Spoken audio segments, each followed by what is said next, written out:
Ang programang gagabay tungo sa kapayapaan ng bawat mamamayan at pag-unlad ng buong pamayanan. Usapang Pangkapayapaan, Usapang Pangkalapnaran. Palang umaga sa ating lahat. Magandang araw, Northern Luzon. Welcome po muli sa ating programa ng Usapang Pangkapayapaan, Usapang Pangkaunlaran. Sa ngalan po ng ating Commanding General Philippine Air Force, Lieutenant General Stephen P. Pareño, Philippine Air Force. Sa ating Commander, NOLCOM, Lieutenant General Colonel G. Buca, Philippine Air Force. Butihing Wing Commander, Tactical Operations Wing, Northern Luzon, Brigadier General Dennis G. Estrella, Philippine Air Force. At sa pangunguna po ng aming Director for CMO, Major Jacqueline O. Jimenez, Philippine Air Force. Ito po ang programang magbabahagi sa inyo ng siksik at makabuluhang impormasyon na may kinalaman sa pagsulong natin ng kapayapaan at kaunlaran. Bago po ang lahat, ibahagi po muna natin ang ating weather update mula sa 900 Air Force Weather Group.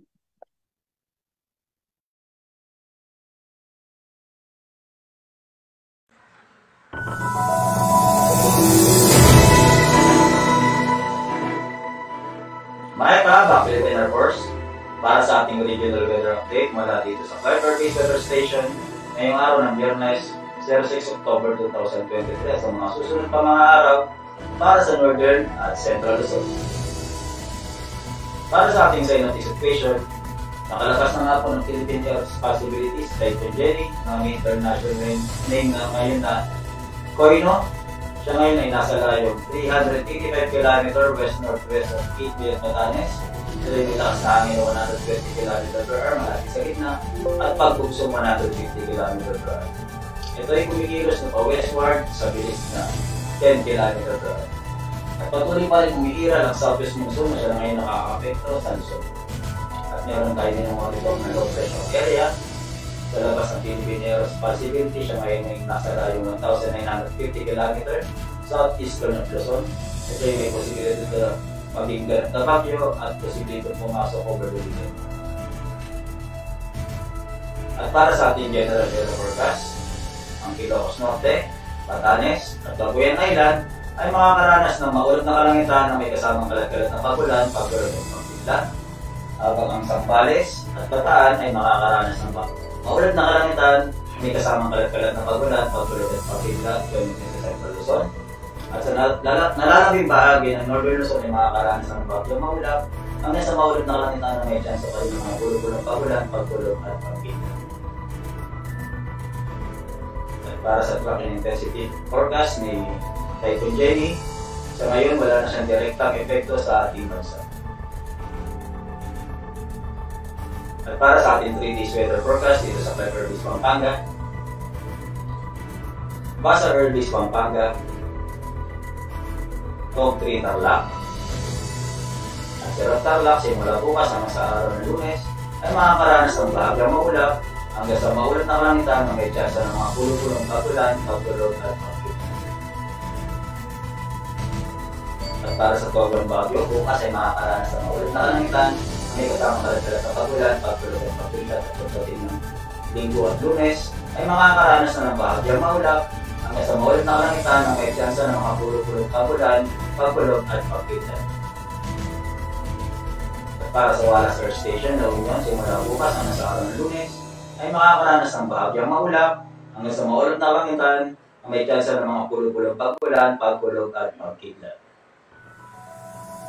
At para sa Paredes Air Station, Ilocos Norte, bukas ay makakaranas ng maulap na kalangitan at pagdating ng Linggo at Lunes ay makakaranas ng bahagyang maulap hanggang sa maulap na kalangitan na may tsansa ng mga pulong-pulong pagulan, pagkulog at pagpiglan. At para sa Pagbuco Kawayan, simula bukas hanggang sa araw ng Linggo ay makakaranas ng bahagyang maulap hanggang sa maulap na kalangitan na may tsansa ng mga pulong-pulong pagulan, pagkulog at pagpiglan. At pagdating ng Lunes ay makakaranas ng maulap na kalangitan na may kasamang kalat-kalat na pagulan, pagkulog at pagpiglan. Ang araw ay sumikat kanina ng 7:48 at lulubog mamaya ng 17:45. Wind elimination 60% decreasing. On behalf of our Group Commander, Colonel Alfredo G. Antonio Jr., Philippine Air Force MNSA, ako po si Technical Sergeant Glenn M. Philippine Air Force, ang weather forecaster ay nayo First Weather Service Squadron. Kasi tayo, maayataba, kaya katama. Maraming salamat po. Ang ating programa ngayon ay kasalukuyan ring mapapanood sa Facebook page ng Town Hall. Search nyo lamang po ang APAP Northern Luzon. Sa pagsisimula, para po sa aming Director for CMO, maaari din po muna kayong pumati sa mga nakatangkilik ngayon at ipakilala na din ang mga makakasama natin sa araw na ito. Magandang umaga at magandang buhay po sa ating lahat, lalong-lalo na po sa ating mga tagapakinig at tagatangkilik. Ang programang ito ay napapakinggan din po sa radio stations ng DZTC Radio Pilipinas Tarlac tuwing Sabado na alas 11 hanggang alas 12 ng tanghali at sa GVAM 792 tuwing Sabado alas 5 hanggang alas 6 ng hapon. At lumalawak na po ang naaabot ng ating Up program, hindi lamang po sa Northern at Central Luzon, kundi napapanood at napapakinggan na rin po ang ating programa sa iba't ibang panig ng mundo. Katunayan po, regular po natin kasama ang ating mga kababayan na nasa California, Canada, Dubai, Hong Kong, Taiwan at Saudi Arabia. At kasama po natin ngayon sa ating programa ang ating resource speaker na si Ms. Daniela Castro, ang National President ng Student Supreme Council Society of the Philippines or SSCSP na formal po nating ipapakilala mamaya. At nice po rin nating batiin sa ating programa ang ibang mga kasama nating Philippine Air Force units na nasa area of responsibility ng NOLCO. Andyan po ang Air Defense Command, Air Logistics Command, Air Force Reserve Command, 420th Supply Wing, 40th Maintenance Wing, 5th Fighter Wing, 355th Aviation Engineer Wing, 2nd Air Reserve Center, at 600th Air Base Group. At meron din po tayong mga kasama ng mga reservists ng 1st at 2nd Air Force Wing Reserve at mga non-government organizations tulad ng Kaakibat Civicom, Estet VIP, Christchurch Ortigas, New Clark Cyber Elite Security and Investigation Services Corporation, Hong Kong International Christian Life Center, at ang Clark Metro Eagles Club.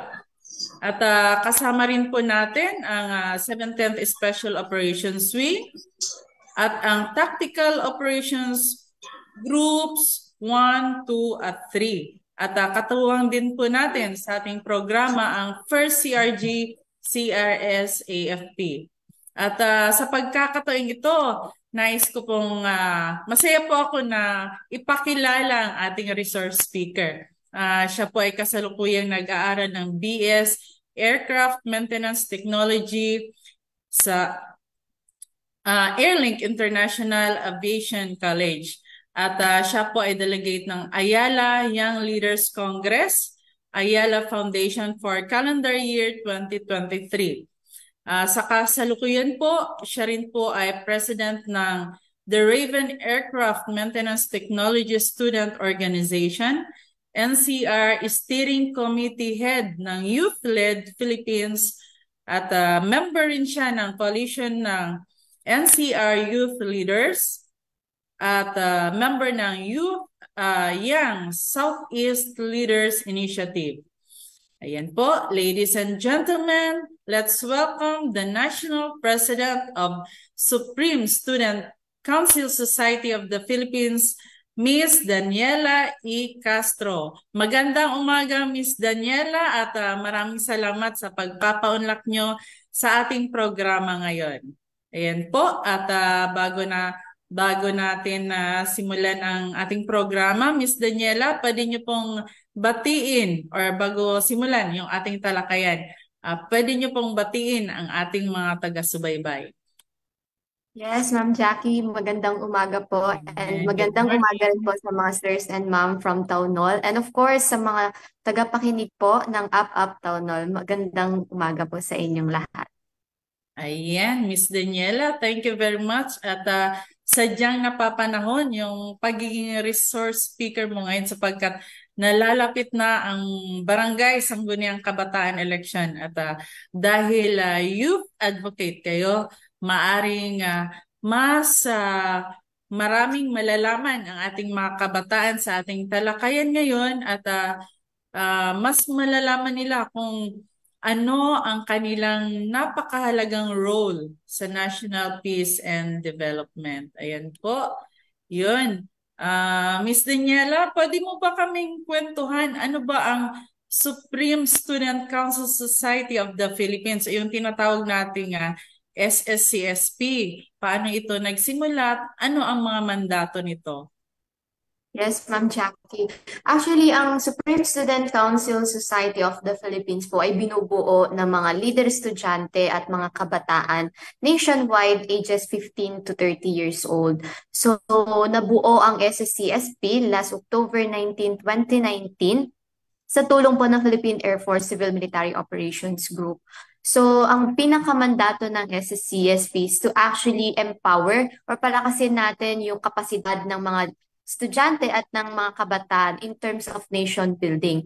We aim na magkaroon ng unity and collaboration ang bawat isa para mas makabuo tayo ng mas malaking impact in terms of community building and sustainability. So, as of today po, we have more than 15 chapters nationwide from Luzon, Visayas, and Mindanao.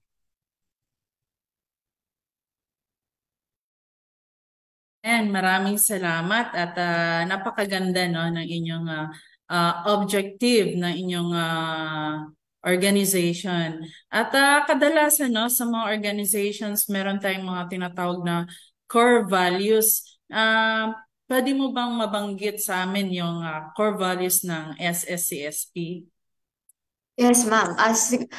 I forgot to mention din po no kanina, ang SSCSP ay actually SEC registered or nakarehistro na po tayo sa Security Exchange Commission, and we are also registered under the National Youth Commission. So, ang core values po ng SSCSP na hindi kahit namin ma-instill sa bawat kabataan ay nag-stand for service. S for servant leadership, E for empathy, R for resilience, V for valor, I for integrity, C for commitment, and E for excellence. So ito po yung mga core values na bumubuo or nagdedirect sa aming mga leader, estudyante at kabataan in terms of decision making and of course in terms of creating or directing their lives in a better future po. Ayan, napakaganda. So, ang talagang focus natin ay pagpapaganda ng future ng ating mga youth, no? So, ibig sabihin, pinaghahandaan natin na magkaroon ng magandang kinabukasan, magandang buhay ang ating next generations.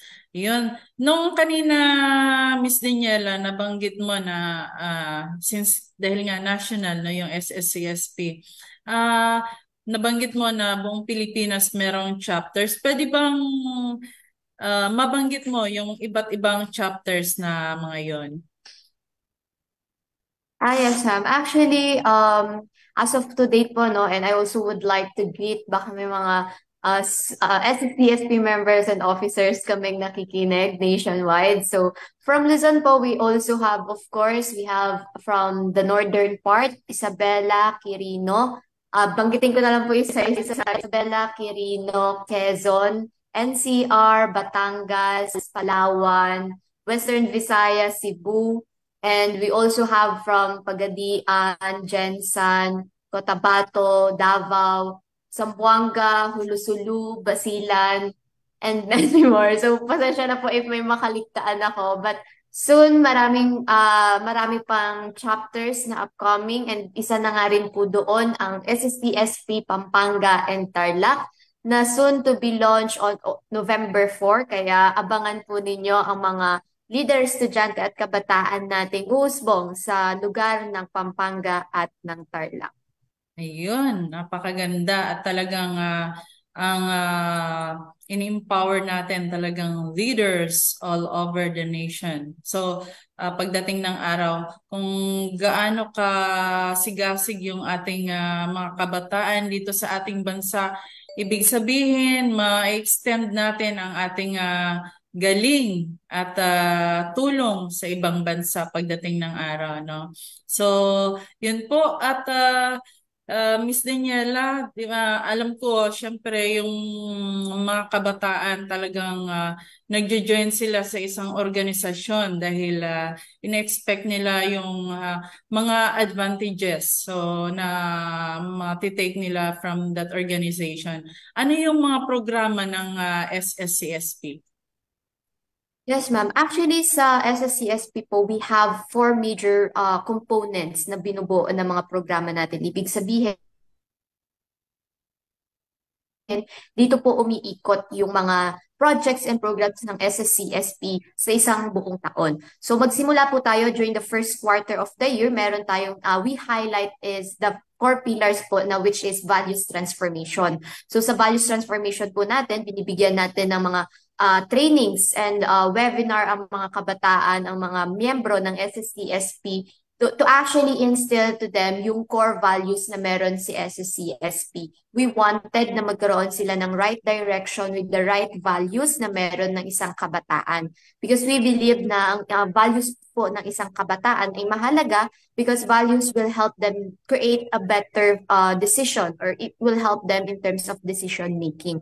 Kaya nagsimula po tayo sa self-awareness ng mga kabataan. Makilala nila ang kanilang sarili and at the same time, magkaroon sila ng vision and magkaroon sila ng sense of direction sa buhay nila and at the same time, to create a vision for themselves, vision for their community, and vision for the country. So yun po yung unang programa na pinoprovide natin sa mga members and officers ng organization. Second is what we call leadership pillar. So sa leadership naman po, we let them realize on their own yung kapasidad nila bilang isang leader. Ano ba yung kaya nilang gawin bilang leader estudyante or leader ng isang community or leader ng isang organization.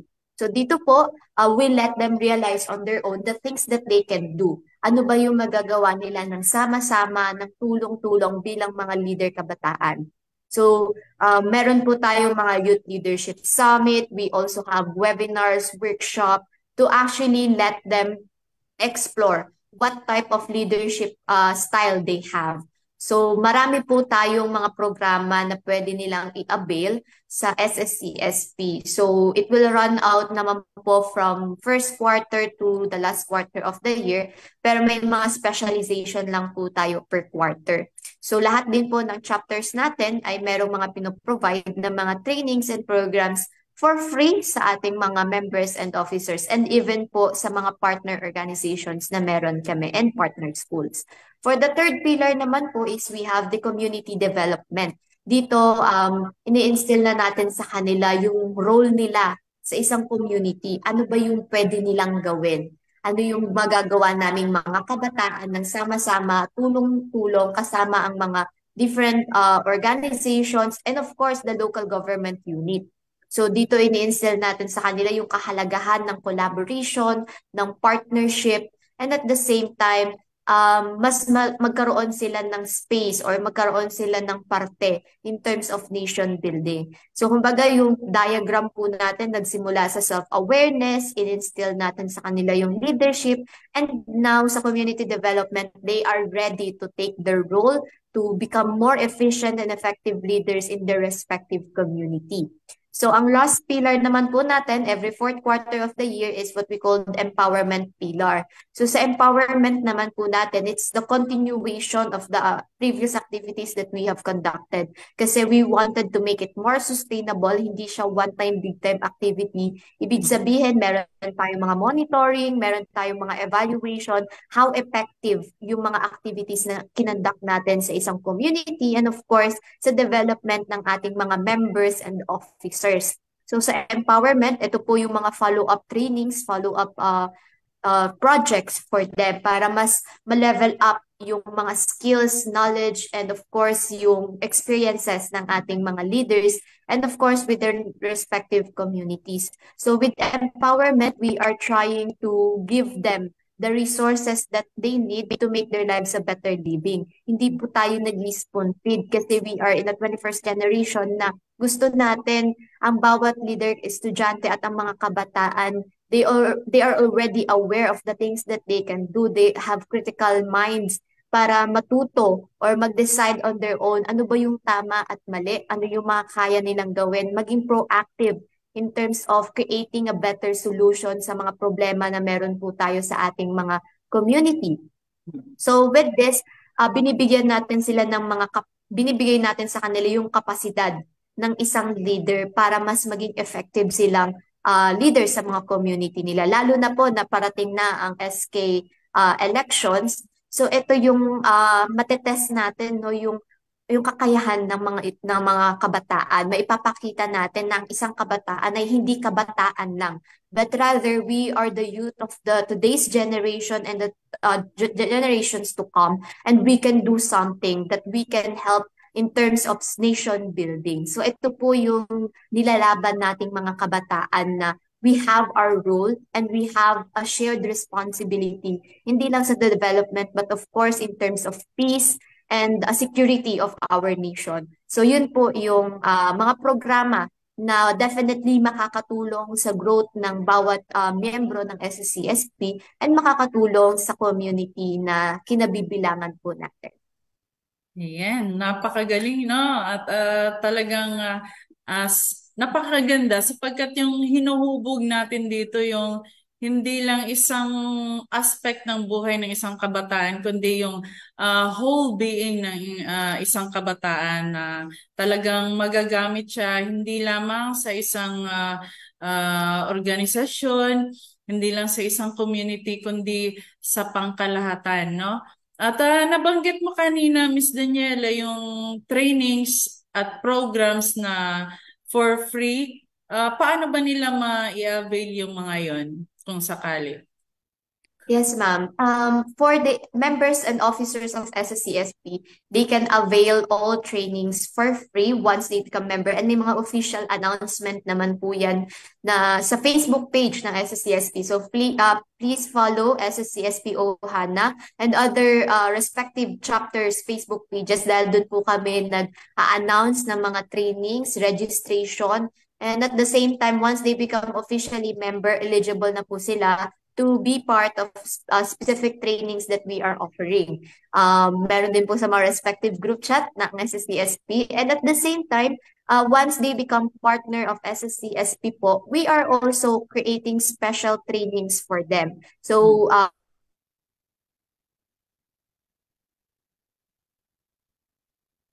yan. Miss Daniela, nakat yung linya. Sige lang po, hintayin lang po natin, no?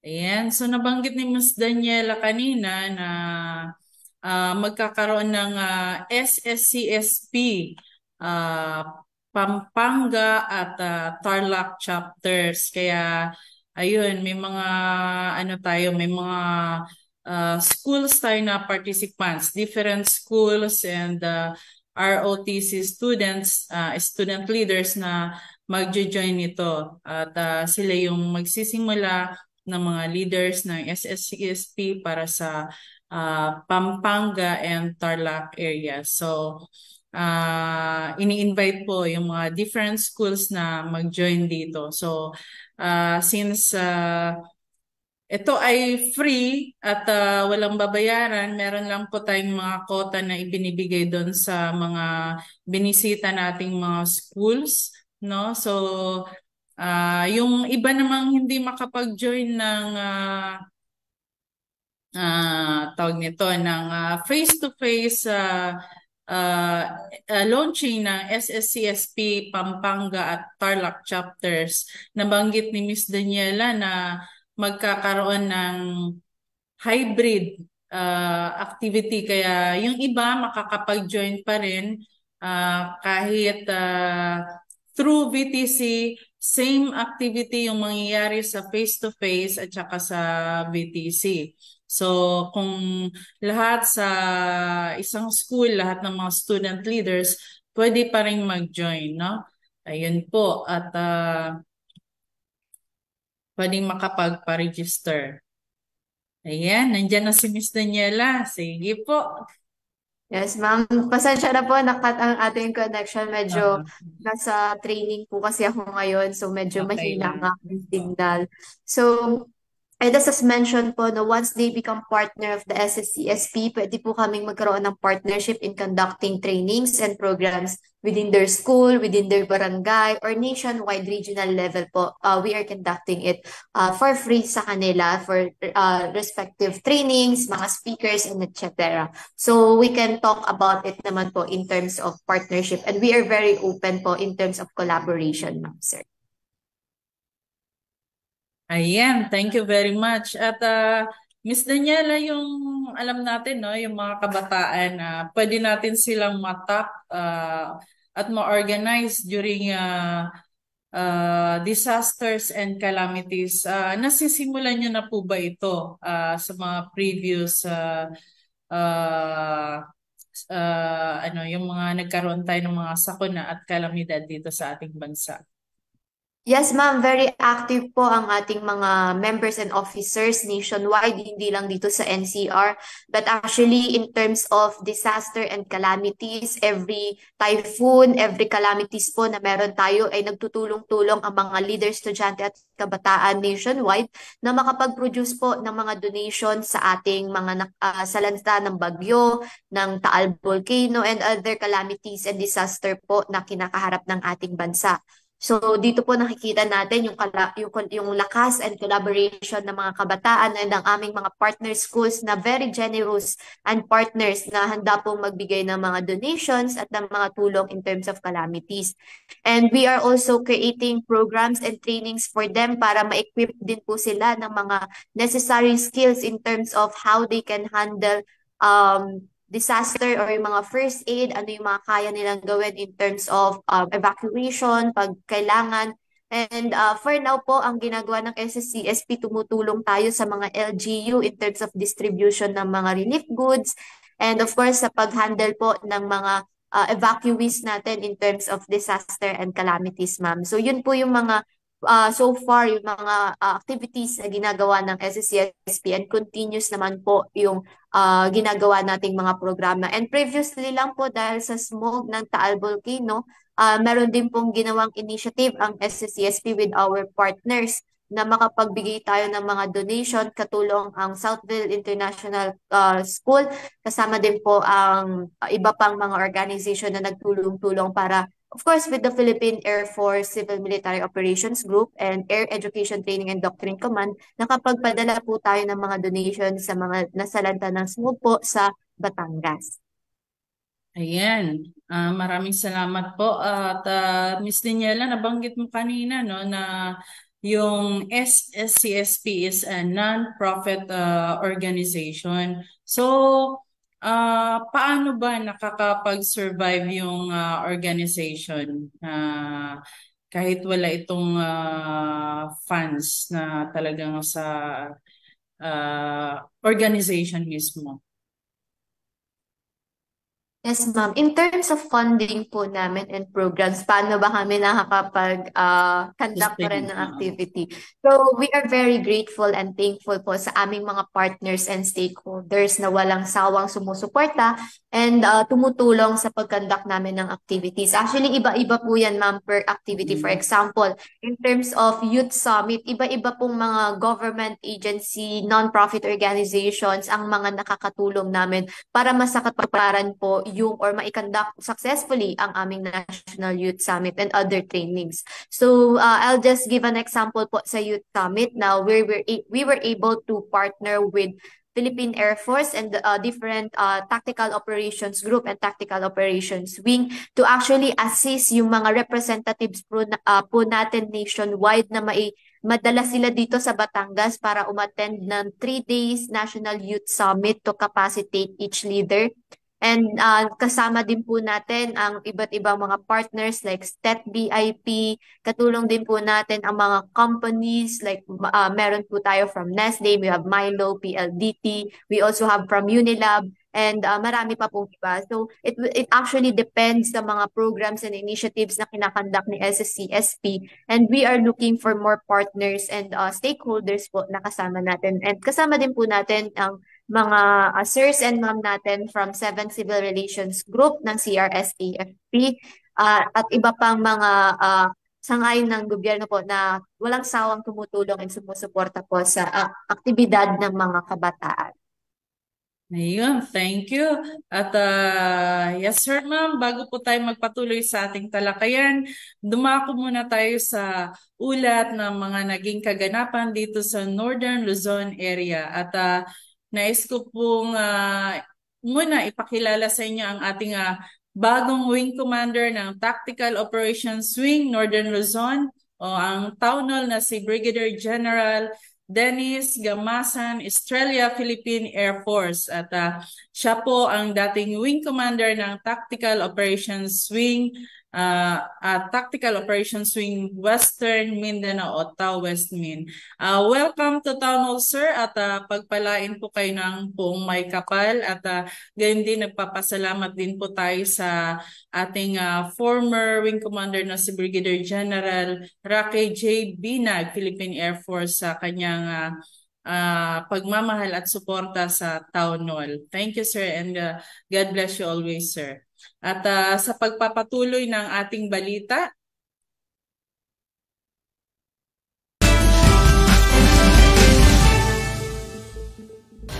isang mapayapang araw mga kaamyanan, tutukan ng mga balita mula sa hilaga at gitnang bahagi ng Luzon. Balita ukol sa kapayapaan at kaunlaran hatid sa inyo ng Amyanan Media Channel.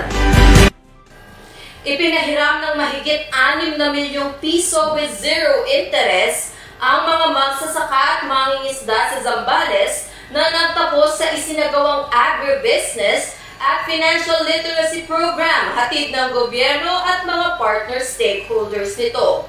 Ang buong detalye ihahatid ni Jerome Veloso. Nasa higit 100 magsasaka at mangingisda ng Zambales ang nagtapos sa pagsasanay ng agribusiness at ginawaran ng individual na pautang na 0% interest na may kabuuang 6,625,000 pesos sa kanilang graduation ceremony na ginanap sa IBA Zambales noong Setyembre 22, taong kasalukuyan. Ang nasabing pagsasanay ay sinagawa ng Rural Bank of San Narciso Incorporated at Rise Up Farmers Incorporated, katuwang ang Agricultural Credit Policy Council, ang Department of Agriculture, Pamahalaang Panlalawigan ng Zambales, Local Government Unit ng IBA, San Felipe, San Narciso, at The Church of Jesus Christ Latter-day Saints. Ang mga magsasaka, mangingisda at mga young farmers ay sumailalim sa komprehensibong community-based training programs sa Financial Literacy Management mula Agosto 15 hanggang Setyembre 15 taong kasalukuyan na nagbigay daan sa kanila na maging mas mahusay at epektibo sa kanilang agri-fishery enterprise. Ang pagbibigay ng zero interest loan sa mga magsasaka at mangingisda ay bahagi ng pangako ng gobyerno at ng mga pribadong sektor sa pagsuporta sa sustainable agriculture at rural development. Ito ay naglalayong magbigay ng tulong pinansyal at papadali ang pagpapalawak ng local agribusiness at palakasin ang food security at community development. Sinabi rin ni Ms. Timbol na kahit na malaki ang may tutulong ng bangko sa mga magsasaka at mangingisda, kailangan din nilang tulungan ang kanilang sarili. Naniniwala siya na sa hinaharap at mga benepisyaryo ay makakapagbahagi ng kanilang mga success stories. Ipinahayag din ng mga benepisyaryo ang kanilang pasasalamat sa pagbibigay ng empowerment sa kanila at pagpapagaan ng kanilang mga pinansyal na pasanin sa pamamagitan ng pagbibigay ng mas madaling paraan para sa mga magsasaka at mangingisda na gustong sumubok sa agri-fishery business. Idinagdag din ni Rolly Ruiz, isang mangingisda, na ang RSBSNI Rise Up Agribusiness Training ay kapaki-pakinabang. Ang pondong ipinahiram sa kanya ay gagamitin niya sa pagpapaayos ng kanyang bangka para sa pagpapaunlad sa kanyang kabuhayan. Nag-donate din ang Church of Jesus Christ Latter-day Saints ng 1,000 piso sa LGU IBA Zambales para sa pagbili ng 200 sako ng urea 100 units ng deep sea flashlights, at 200 bote ng tree-lighter para sa mga magsasaka at mangingisda na naging bahagi ng unang batch ng pagsasanay. Ang graduation ceremony ng RSBSNI Rise Up Agribusiness Training ay personal na dinaluhan ni Senator Amy Marcos bilang principal sponsor ng Young Farmers Challenge Program, Congresswoman Doris Maniquis ng 2nd District, Zambales, Governor Hermogenes Ebdane, at iba pang opisyal ng gobyerno ng lalawigan ng Zambales. Samantala, ang Northern Luzon Command ay nagpahayag ng pasasalamat at suporta para sa programa dahil ito ay nagpapaunlad ng komunidad at nagtatatag ng kapayapaan at kaunlaran para sa mga kanayunan. Ito ay bilang suporta rin sa pagpapatupad ng Executive Order No. 70 at para mapanatili ang mga tagumpay ng Community Support Program sa rehiyon. Ang NOLCOM AFP katuwang ang mga pribadong ahensyang ito at mga ahensya ng gobyerno ay tinitiyak na magkakaroon ng katulad na pagsasanay at isasagawa sa ibang bahagi ng rehiyon para sa socio-economic development at food security. Mula dito sa IBA Zambales, para sa Amyanan Reports, ako si Katropang Jerome, nagbabalita para sa kapayapaan at kaunlaran.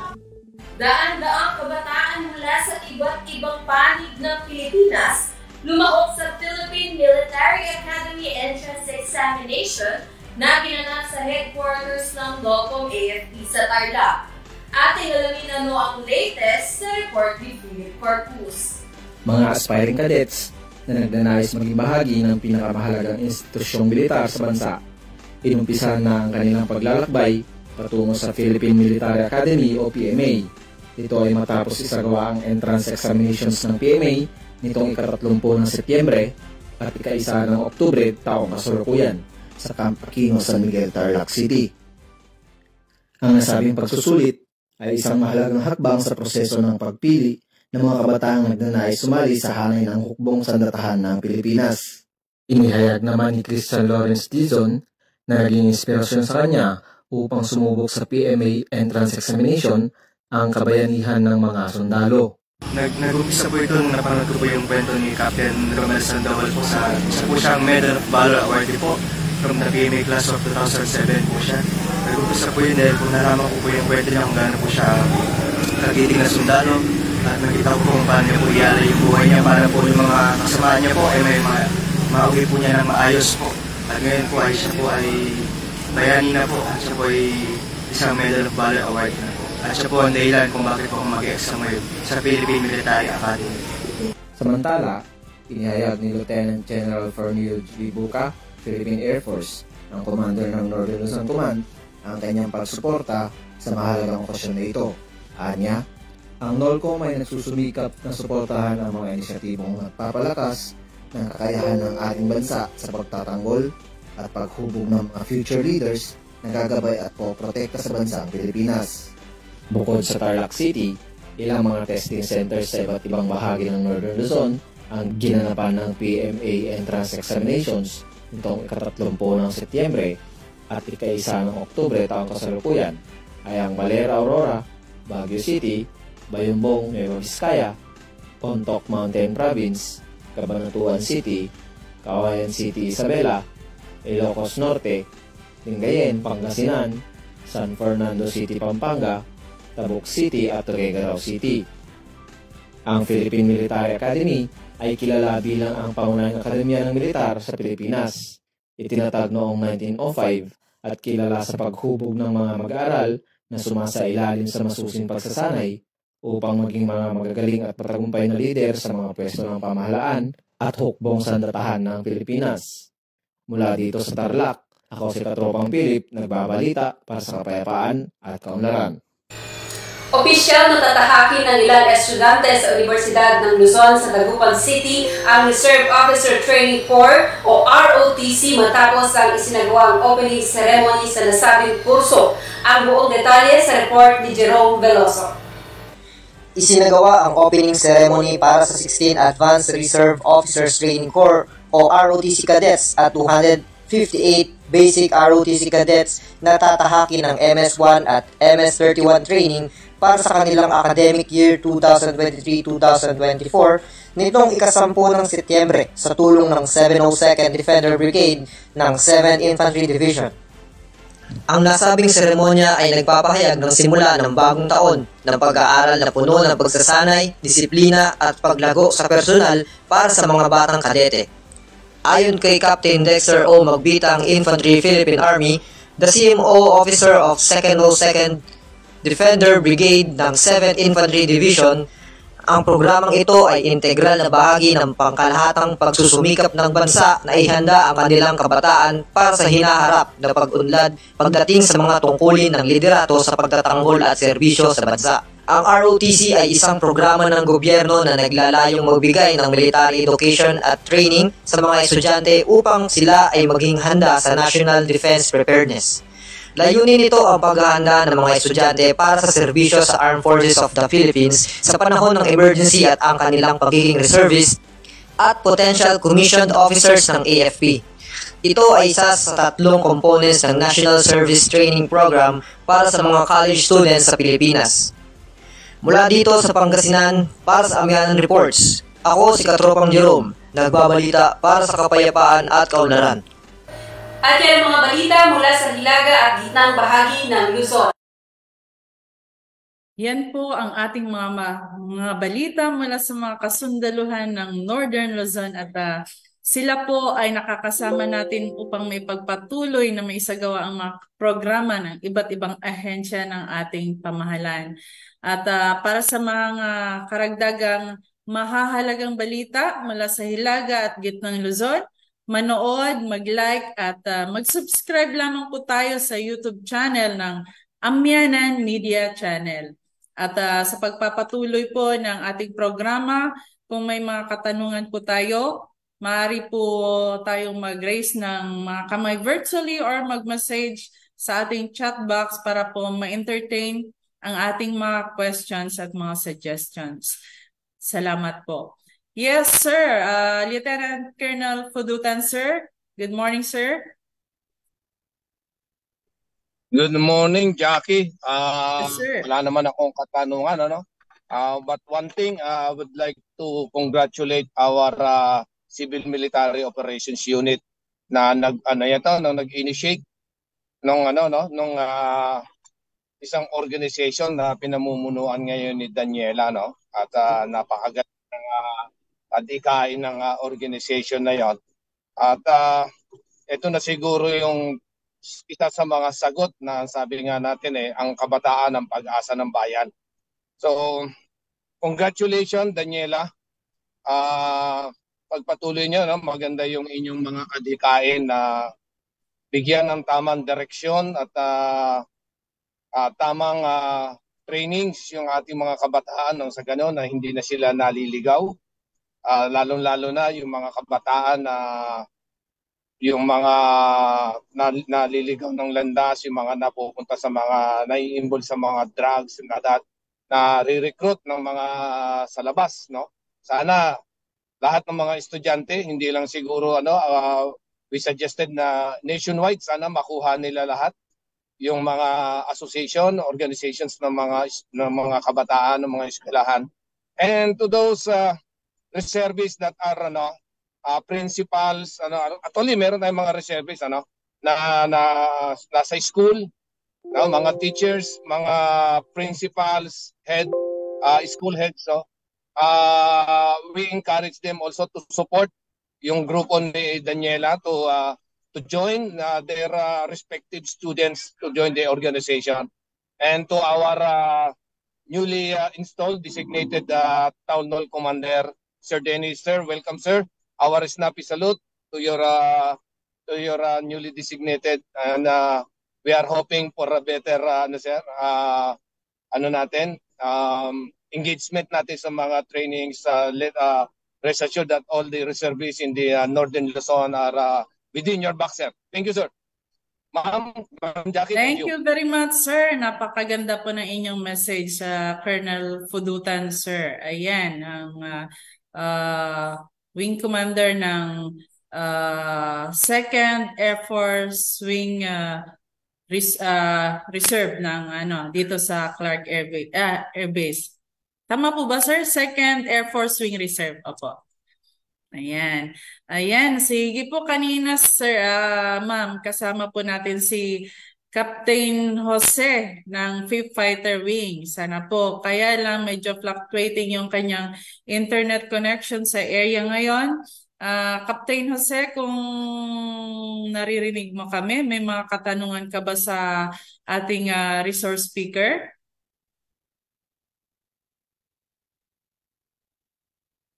Yan, medyo pa rin, mahina pa rin yung kanyang signal doon.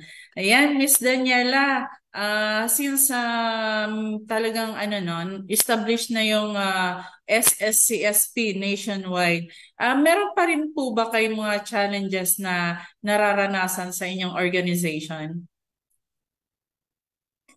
Definitely, ma'am. Marami pa rin pong challenges na kinakaharap ang SSCSP aside sa funding na meron ang organization ngayon. Is one of the struggles that we have is of course yung distance po ng bawat isa ng mga leader estudyante na meron kami, kasi meron kami from Hulusulu, meron kami from Basilan, and other regions of the country. So ang main challenge talaga sa amin is yung what we call coordination, kumbaga yung pag-coordinate sa ating mga members and officers sa mga malalayong lugar, lalo na sa malayo sa NCR, kasi ako po I'm currently based in NCR. So, isa sa mga challenges kasi natin yung kahinaan din ng internet connection, and minsan hindi ganun kalakas ang signal.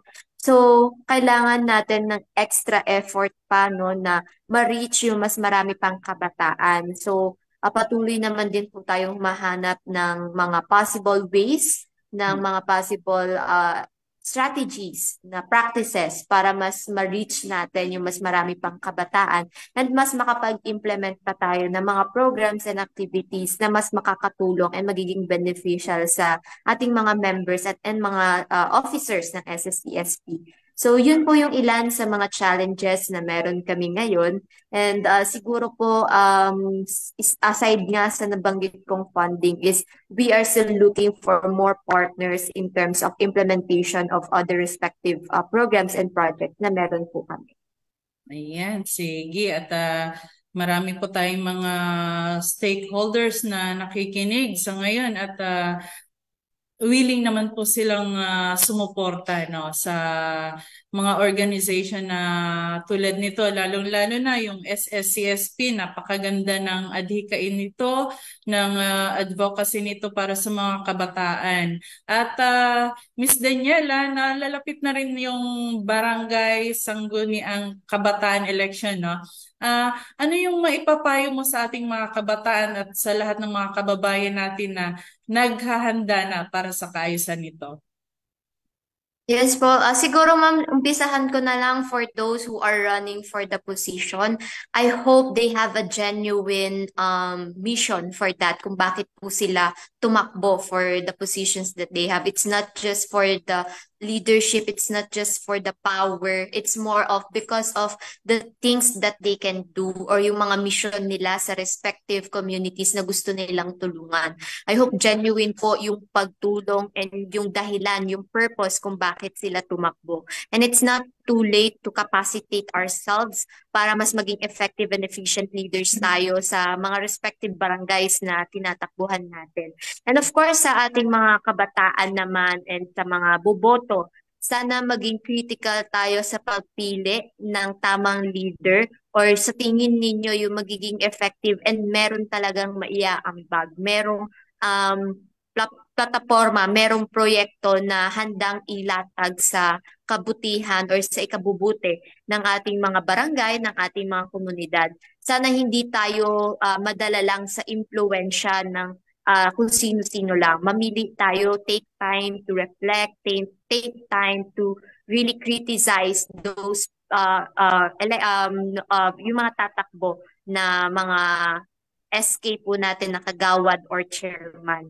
At para sa ikakabuti rin po kasi natin na sa kabuti ng mga barangay po natin ito. Sana we really take time to choose the right leader na we think makakatulong sa sustainability na or sa ikaka-better ng ating community.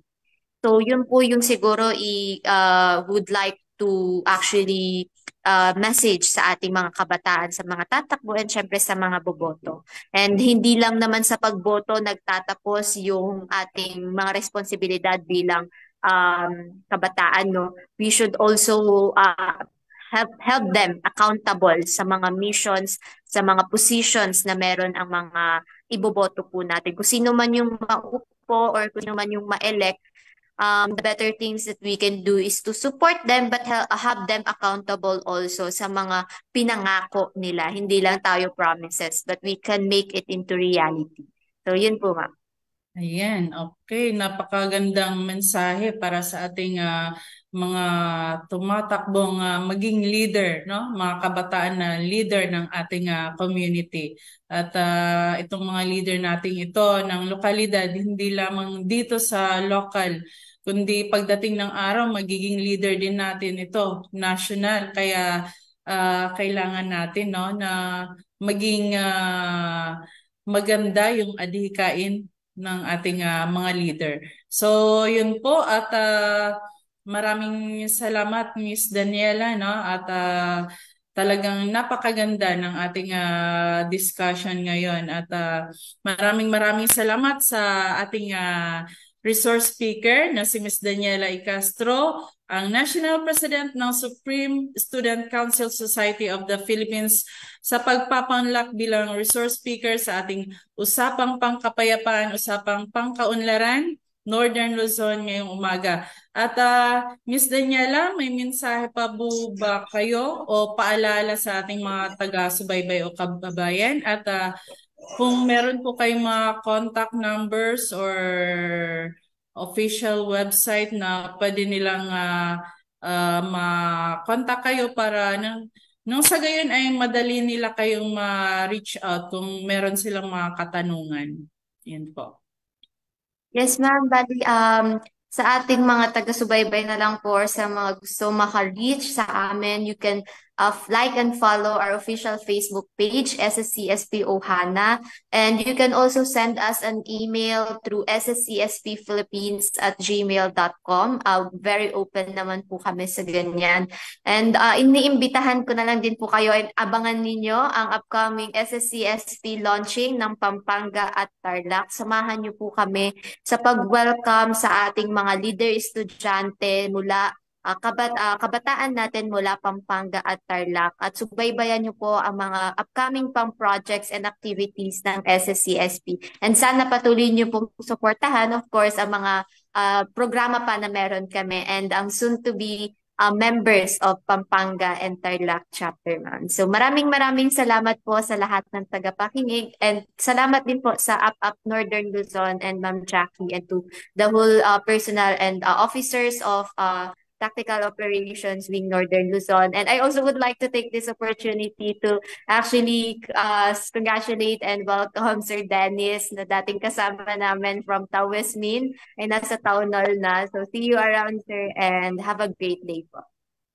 Ayan, maraming salamat Miss Daniela at tunay nga napakahalaga na mag-guide natin ang ating mga kabataan sapagkat sa kanila nakasalalay ang kaayusan at kaunlaran ng ating bansa. Kaya kung nais natin na maging maganda ang ating kinabukasan, ngayon pa lamang ay dapat na pinaghahandaan na natin ito ng maayos at sa tamang pamamaraan. At maraming salamat din po sa mga kasama natin sa programang Usapang Pangkapayapaan, Usapang Pangkaunlaran, Northern Luzon. Sa pamamagitan ng ating programa, nakakarating po sa mga malalayo at liblib na lugar ang ating impormasyon. At marami po tayong programang pangkaunlaran, kaya tayo ay may ganitong programa ang UP Northern Luzon, nang sa gayon ay magkaroon ng kaalaman at napapaliwanagan ang ating mga mahal na kababayan kung ano ang dapat gawin at kanino tamang lumapit upang matulungan. Yan po, mahal na mahal po namin kayo at narito lamang kami na handang tumulong. Wala po tayong ibang pinangarap, kundi mamuhay na maayos at maunlad kasama ang ating mga mahal sa buhay. Sa muli, magandang umaga po at pagpalain po tayong lahat ng poong may kapal. Maraming salamat po, ma'am. At dito na po nagtatapos ang ating programa sa araw na ito. Maraming salamat din po sa ating panauhin at mga taga-antabay. Mula sa Town Hall, ito po ang programang Up Northern Luzon para sa patuloy nating pagtutulungan upang isulong ang kapayapaan at kaunlaran.